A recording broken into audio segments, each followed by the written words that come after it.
miles an hour compared with a pole-sitting average speed of 106 miles an hour, but they have been slowed because of some incidents on the racetrack, not the least of which was Jacques Villeneuve's crash that put him out in the very first lap. The lead continues to be held by Emerson Fittipaldi. In second position is Bobby Rahal. Roberto Moreno is in third. Roberto Guerrero fourth. Michael Andretti is fifth. Al Unser Jr. is in sixth spot. Mario Andretti is seventh. Kevin Kogan eighth. Danny Sullivan ninth. And Raul Boesel running in 10th position.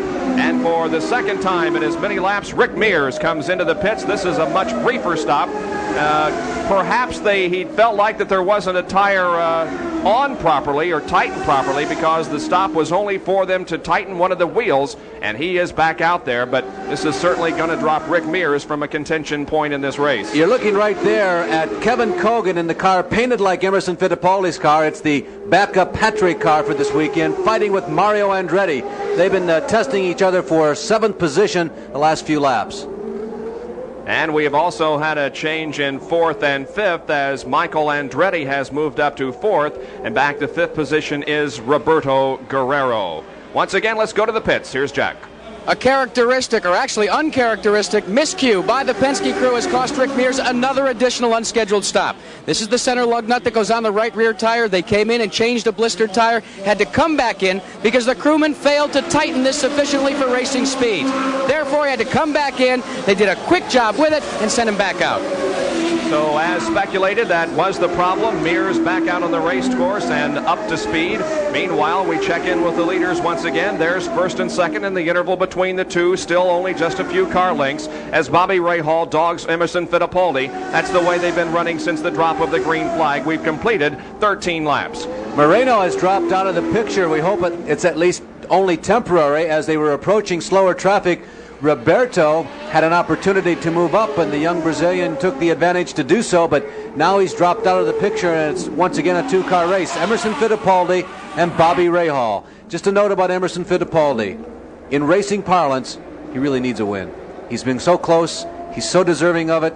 The car has performed well, and little nagging problems that we mentioned to you earlier. It seems as though some of them outside of the control of the team have kept him out of victory lane. Hard to believe that his only IndyCar victory was on a oval, a fast speed oval, the fastest speed oval, as a matter of fact, Michigan International, where the IndyCars will compete in 2 more weeks, the Michigan 500. But Emerson was victorious at that track, his only IndyCar win, and everybody thought that since he was a 2-time world champion on the road courses, that his first IndyCar win would come on a road course, but not so. By the way, as we watch Michael Andretti seemingly reeling in Moreno, comment about IndyCars and MIS. A lot of rumors this week, 2 or 3 filtered to us in our office in Indianapolis, that they were going 220 in practice. Our information is, according to the teams involved, most notably Doug Shearson's Domino Pizza team and Roger Penske's team with Al Unser Sr., speeds in the range of 212 or 214. Take it for what it's worth. That's from the teams. The rumors were 220. Seems like the teams would be a lot more dependable with the information. Here's another shot from inside of Brabham going down the backstretch. There is the dog leg, that hard right-hander, turn number 3 coming up. Jeff will break down. He'll go down, shift the gears, drop all the way down to second gear, make the right-hander a little bit uphill, gets a little tricky, he goes to the left, back to the right, then he comes up after this right-hander to a hard left-hander, tire wall on the right, working down a short straightaway about 500 feet to a right-hander, now to the sweeper. It's turn number 6. Turn number 6 is that big, long sweeper that leads onto the tight turn number 7, approaching the front stretch. If he could go perpendicular, or rather parallel right here, he'd get right to the front stretch. The S's, as we call it. It's through turn 8. Now a left-hander to turn number 9, getting onto the front stretch. Next thing you'll see after a right-hander will be this dog leg. It's a very fast part of this racetrack. 150, 155, 160, 165 miles an hour, up to 5th gear. Now I got to brake and downshift down to 2nd gear to get around this tight right-hander. And there is the course, basically, as Jeff Brabham takes us around, going to the inside now and passing a slower car, but once again building up speed down the backstretch. Change for 6th and 7th position as Kevin Kogan has moved into 6th and Al Unser Jr. back to 7th position. Emerson Fittipaldi continues to lead this race as we continue to ride right along the shoulder of Jeff Brabham. Once again, moving into corner number 5, now down a short straightaway into corner number 6, around the Queen Elizabeth building. onto a wide sweeping portion of this racetrack, and that's one of the things that the drivers have been talking about all weekend, how wide this racetrack is and how smooth it is. They did spend about $3.5 million to repave the entire surface of this track, and it has paid off. As you can see, Jeff Brabham may have encountered a problem in that car as he came off of corner number 8. We saw the car kind of slow down. He is entering pit road and will stop and have the car checked over. Jeff Brabham is into the pits, and we hope it's not anything more than a routine pit stop, but it appears as if it could be. The red light, you can see when he moves his head, there is the red light showing, indicating that there is something seriously wrong with the car. They are looking at the rear end of it, not making any haste in changing tires or filling the car up with fuel, indicating that this is a mechanical problem that could spell the end for Jeff. Oh, that's a shame.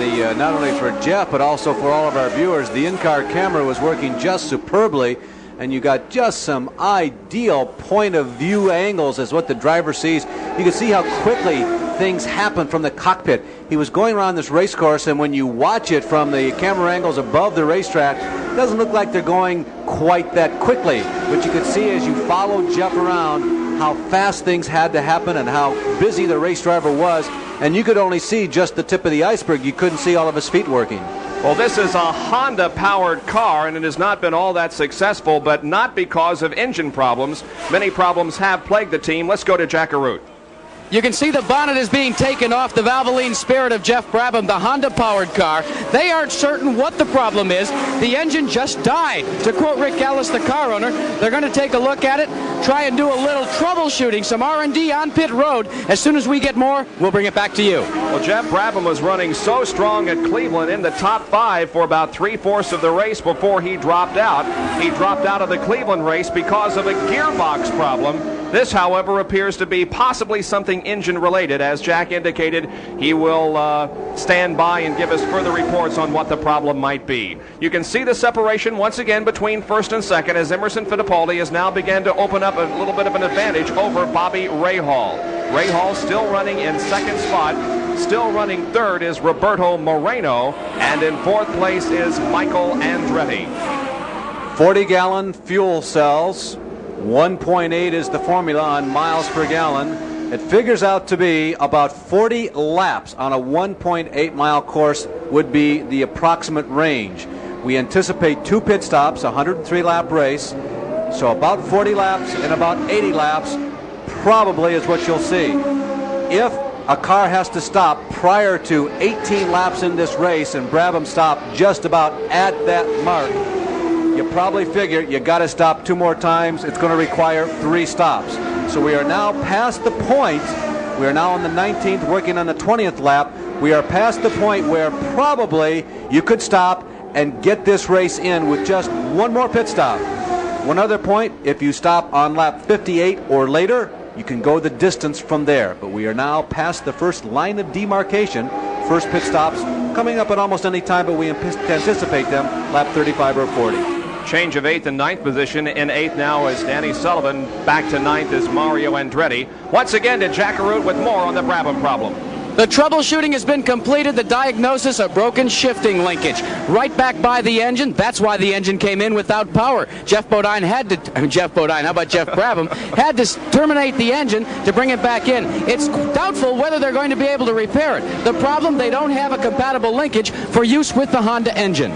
So once again, it is not the engine that causes the problem for Jeff Brabham, but something other than that. So the Honda engine certainly has performed well in its going this year in Indy cars, but a shifting linkage is the problem on the Valvoline car right now. There's Emerson Fittipaldi through turn number 3 once again, uphill into turn number 4, leading the Molson Indy. He's led since the drop of the green flag, and we are 20 laps into the race. By the way, his teammate Roberto Moreno, who has run third with great consistency since the green flag drop, is not running a Honda engine. Another new experiment that Rick Gallis and crew and Martin Fox tried on Jeff Brabham this weekend. They went to a new radiator system, and it seemed to work this weekend.